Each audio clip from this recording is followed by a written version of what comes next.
Hello, my good friends. This is your friend Johnny, and I am here today with Johnny's Straight Talk. And I am glad to be before you because I want to touch on a subject that I think is very important. It's very important to me. Matter of fact, I fall in the statistics of it, unfortunately. And I think that we should be addressing this. This should be something that should be on a national level, and and we should definitely be having this conversation in our black communities and um, in our black churches. And that subject is divorce. Divorce. Um, this is just something that is, you know, when we talk about pandemics and epidemics and stuff like that, that it has the national attention. I think this should be up near that level because America bases itself on, the American family, husband and a wife and children, and have a house with a fence in the backyard and a dog. That's the American dream.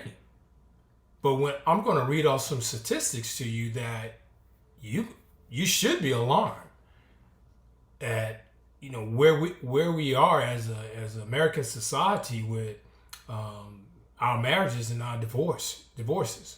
All right, so I'm going to get into this, and I hope at the end when I'm finished and you get a chance to see this that you will give me some comments. Let me hear what you have to say, whether you agree with me or you don't, and then offer some solutions because the numbers are the numbers. I'm not making up any numbers. I pulled this out off of data that has been provided by these expertise that keep this information.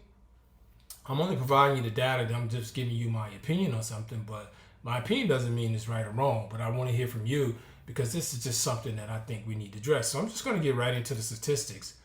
It says in 1991, now this is in the United States, in 1981, the divorce rate hit an all-time high of 53% of marriages ending in a divorce. So it was at 53% in 1981. Now, this data is for 2021 because we're not finished, we're not having completed 2022, but it is said it is estimated that a divorce rate of 2021 was 45%. So it took a drop. But now I want you to listen to this. It says in the United States, about 50% of marriages end in divorce, which is the sixth highest divorce rate in the world. All right? 50% of marriages end in divorce, and we are the sixth highest divorce. We have the sixth highest divorce rate in the country. That itself should be alarming. Now, this is not, as you see, this has been going on since 1981. But I would actually question it. How many times have you heard something like this on mainstream media? How many times, how often have you read it in your newspaper? Seen it on social media? Discussed it in your churches or in your community? I think most of us would say never. And a few of us would say, yeah, I have heard it. But let me get down into the black community, all right? Because that's really my main focus here. Listen, as I'm searching for information, I was confronted with this when I, was looking up this information on divorce within the black community. It says black women are more likely to divorce than women of other racial backgrounds. Black women are more likely to divorce. Now, it also says black women get married more. All right? So you get married more, but you get divorced more than any other race of women. It says black women out of 1,000 people, black women average 30.8 divorces per 1,000. Hispanics, 18.5 divorces. White women, 15.1 divorces per 1,000 people. Now, I didn't put black women. When I Googled, I said, I put black in general. I just said, how many black, within the community, what is the divorce rate? And every time when I put that in there, it came up with black women. And there's something significant about that because, and I think I discussed that at the end here, where it says black women file for divorces more than any other race or gender. Right? So our black women are doubling the divorce rate amongst other women of racial backgrounds. Doubling. The one that's close to it is Hispanic, 18.5. This is something that we got to figure out what's going on here, right? The least, Asian Americans are the least of all likely to get a divorce. The least of all. Now you think about that because a lot of people, a lot of ethnic groups, they have their complaints about how submissive or the way that Asian women are towards their husband and whatever other complaints they have. And I'm not here to get into about the Asian, but just think about it. They have the least divorce rate. It's a little strange. All right, maybe not strange, but maybe something to just think about. All right, some more data here. It says divorce rates are higher for blacks than white women. And they are generally the lowest among Asian, which I just explained, and foreign Hispanic women. All right. So I put in why is divorce so high in America? And the number one thing that came up was money. Money. Financial insecurity in the household. And so it gave like the top, 7 reasonings of marriages that end in divorce. Along with finances. And it says here, absence of romantic intimacy or love, 24%. Alcohol and substance abuse, 21%. Control issues, 16%. Financial problems, 14%. One partner not carrying their weight in the marriage, 14%. Infidelity, 10%. Now, right now, let me finish it. Abandonment, 10%. Now I'm pretty sure when I first started, I'm pretty sure the majority of you would have thought infidelity was number one. Even though I talked about finance, right? Because the data showed a little bit earlier, it said the most common reason for divorce, the most common reason is financial insecurity, right? But here was the top reasonings, and infidelity was down the line, right? But when you talk to the average person, if you ask the average person, what is the main, why do they think divorce, marriages end in divorce? That's one of the main things they would say is infidelity. And according to the data, that is incorrect. So why is this not a national issue? I mean, we have to ask ourselves, this is not the American way. That marriages are over close to 50% of marriages are ending in divorce. Over 50% of black marriages are ending in divorce. Why is this not a national? But here's the greater question. Why is this is not an issue in our black churches? Why is this not an issue in our black churches? The data will show that our congregation, the black congregation, is the majority of the black congregation, over 70% of the congregation and the membership of a church is females, black females. And I'm giving it a low number in the 70s, right? Because I think it's far greater than that. So we only have 20% of men in the church. Now, the majority of those 70-something% that's in the church, the females, are single.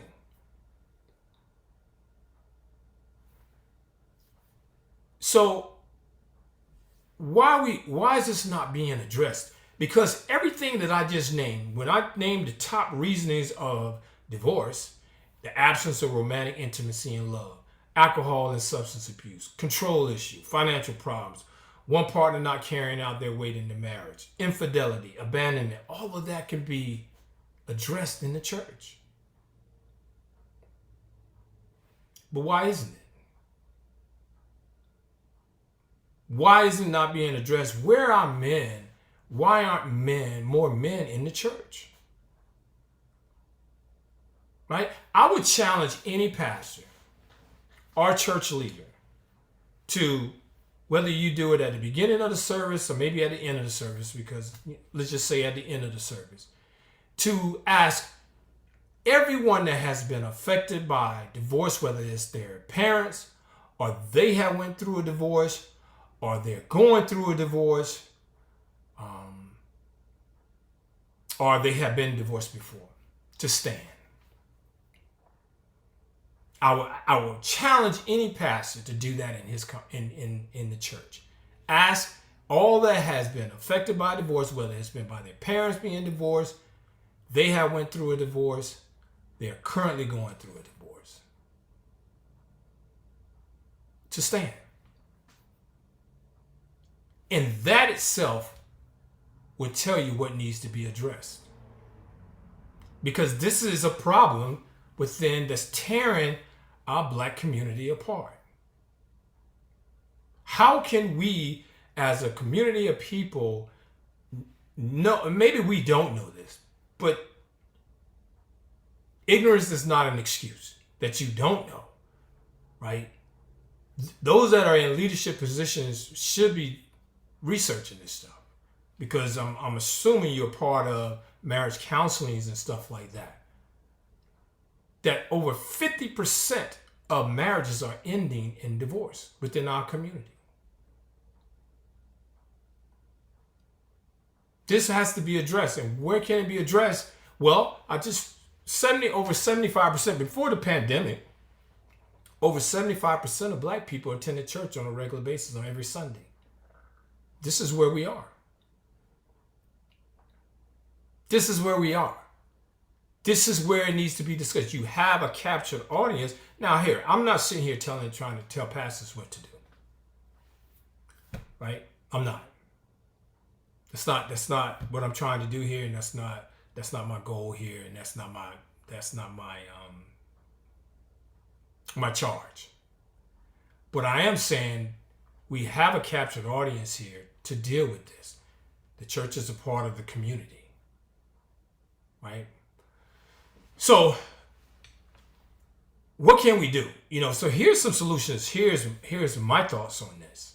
And I'm open and I welcome to hear back from you all. What can we do to address this national issue, this community issue? Start training. One of them is start training at the childhood level about the understanding of the opposite gender. I don't think we do that enough. We raise little boys to be little boys and grow up to be men. We raise little girls to be little girls and to grow up to be women. And that's great. And I think we all do a good job of that for the most part. But do we raise little boys and little girls to understand how the other gender acts and what's important to them? Do we really sit down and explain the difference of our body makeups? I would tell you, I love my mom and my dad. Loved them. Think I had the best mom and dad in the world. But my mom didn't sit me down and my dad didn't sit me down to teach me how, the difference in how a woman, a little girl may think. Right? I mean, it taught me to, as I got older, about sex. We call it the birds and the bees, and I don't even know why we do that, but it taught me about sex. But I didn't truly get an understanding. I just sat there and I just monitored how my mom and my dad interact with one another.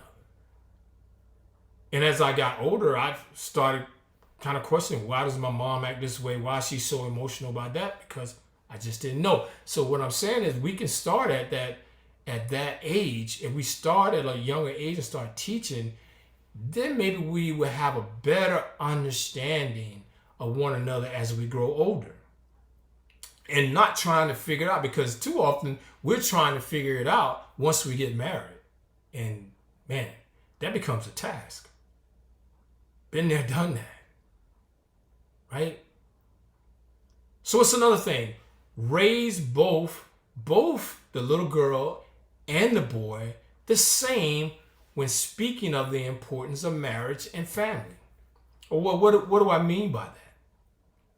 Well, we raise little boys, we tell little boys, we let little boys be rough, and we tell them as they grow up, and they get out there and they go off to college and get their education. We tell them to go out there and sow their oats and have fun and live their life, get them a good job. And then once they're done, letting their hair down, and you know what all that means, go out there and have as much sex as they want, then find them a good woman to settle down and build a family.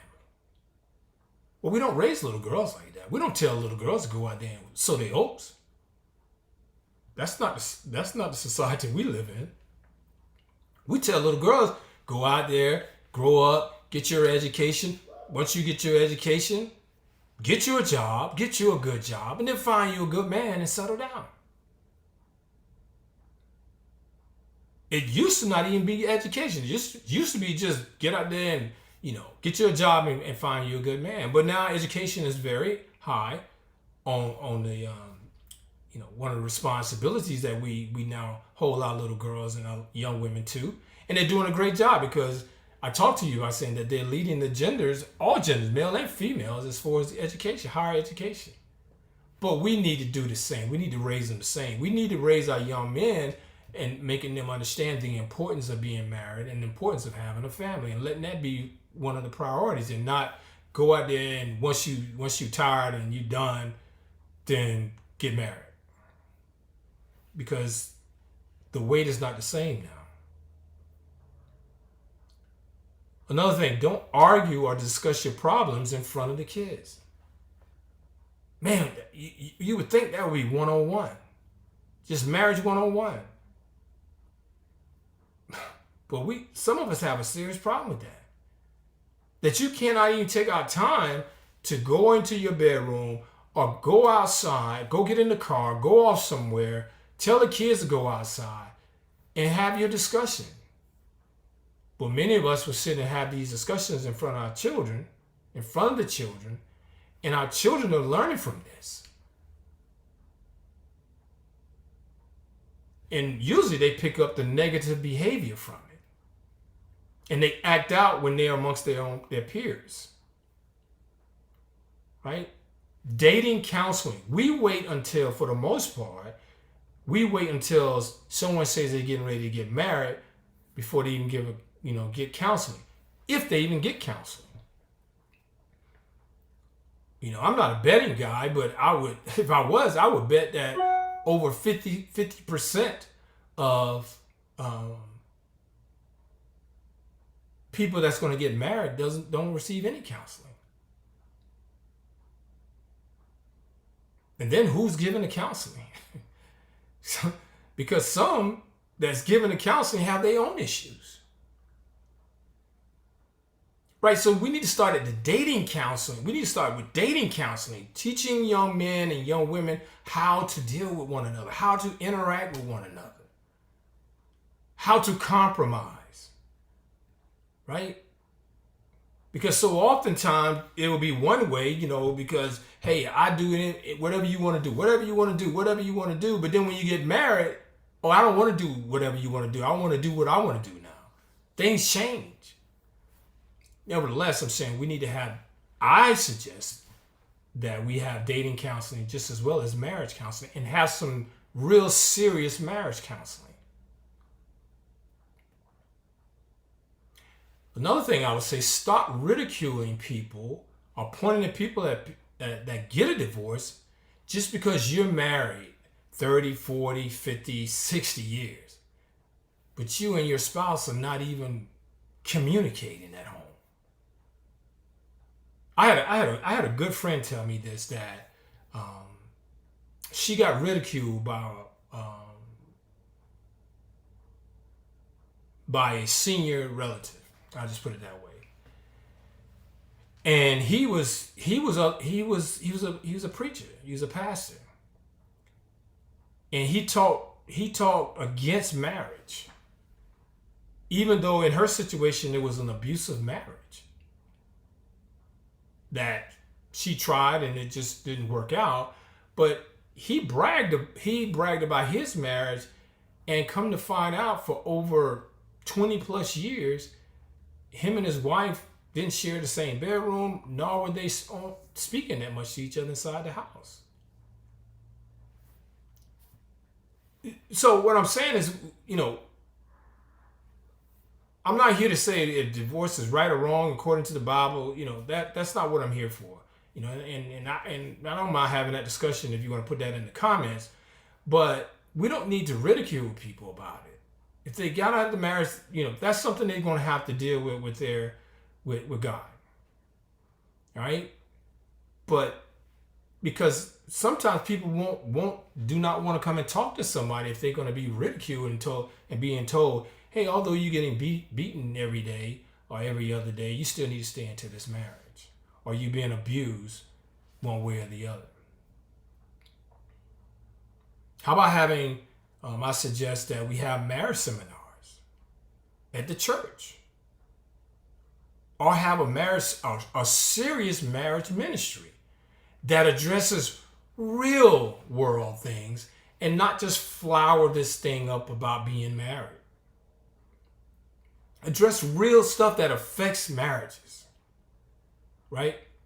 One of the best, and I meant to look this up, one of the best inventions, I think one of the best inventions in our country or in the world, and also the worst invention at the same time, is the cell phone. The cell phone, I meant to look this up, but the cell phone has caused many relationships and many marriages. And I'm not going to get into that, but I'm saying, listen, how about having those discussions? Is there any type of privacy when you have a cell phone? Because sometimes it comes across like one gender seems to think that there's no privacy to cell phones when it comes to the opposite gender, but they deserve privacy for their own cell phone. I'm just saying. That goes both ways. So I'm not pushing that towards, I know somebody think, well, I'm talking about women, but I'm talking about men too, because there's men like that also. Some men out there think I should have privacy to my cell phone, but his significant other, his spouse, he should have access to her cell phone, and vice versa. The bottom line to what I'm trying to say here is the black community is decimated. Our women and men are growing further and further apart. Just look at social media. Just look at social media. I would ask any of you, go on TikTok, go on Facebook, go on Instagram. And I'm not big on Instagram, but I can tell you for sure on TikTok that we're the only race of people that uses social media to destroy one another. I mean, just flat out, just destroy. And I'm not going to get into it, but it's heartbreaking. It's heartbreaking to see women just getting on social media and just going in on a black man. And black men have used social media also, but black men getting on the concert stage and just calling out black women out of their names. We're the only race of people that do these kind of things. Well, the majority of the time. Our community is in shambles. We got women trying to be men and act like men, and this is being glorified. Glorified.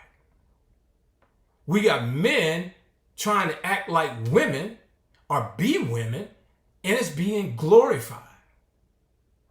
What has happened to us? We got mothers and grandmothers on social media dressing like prostitutes and dancing like strippers. And we wonder why our children are the way they are. Is it really their fault? Or is it that they're mimicking us, or it's just a lack of our leadership and discipline? Because we're so caught up now in our own, what we're doing on social media, that is taking a back burner. We all should take a look in the mirror. And I mean we all, I'm saying men and women. Our community is in shambles. So what I'm saying is, let's address this problem. Let's address this problem. I challenge you, pastors, again. I challenge you. If the majority of our race of people are in church, then let's address it in church.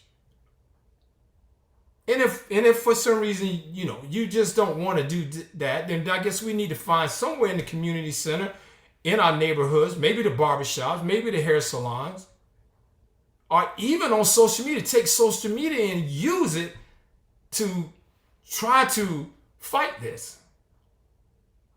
Because if we don't, I just gave you the stats. That's one of the first things I said. It said it's going to continue to increase. I'm very concerned.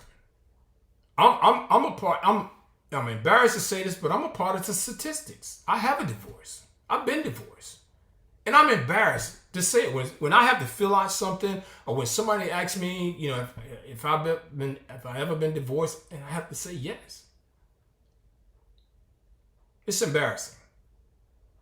But I know this though, if I would have received all of those things that I talked to you about the solutions, so if I'd have been counseled at a younger age about, the importance and the differences between young boys and young girls and young men and women, and having that counseling, right, even up to before I got married, I don't think I'll be in this situation. I wouldn't be in this situation. I don't believe it. So, whether we talk about it in our churches, we got to start talking about it. We got to start addressing this, and we got to start talking to our young people. Because if the black man and the black woman, men and women, are growing farther and farther apart, then we don't have a community as what we should know it as, a community. And where does that leave our young people? All right. So I welcome your thoughts. I welcome your, whether you agree or you don't, I welcome your comments. So I thank you for listening. And I hope that I will see, get some of your comments, because, I'm just sitting here and I'm not here to complain about it. I'm here, I am complaining about it a little bit, but I'm also wanting to hear, how can we address this? How can we make this better? I don't want somebody to go through what I went through. All right. So give me give me some feedback and your solutions of what you think we should do. All right. And if you like what you've heard, hit the subscribe button. And by hitting the subscribe button, I'm not looking for, I got all these, subscribers. It just gives you an opportunity. So when I do post a video, you would immediately get notified within your, via email or whatsoever, that I posted a new video. All right. So thank you for your time. It's always good to be in front of you. And I hope this was something that, if you never knew about this has enlightened you, and it makes you want to talk about it, because I do believe this is something that we need to talk about. So until the next time, thank you again for listening to Straight Talk with yours truly, and we'll talk again.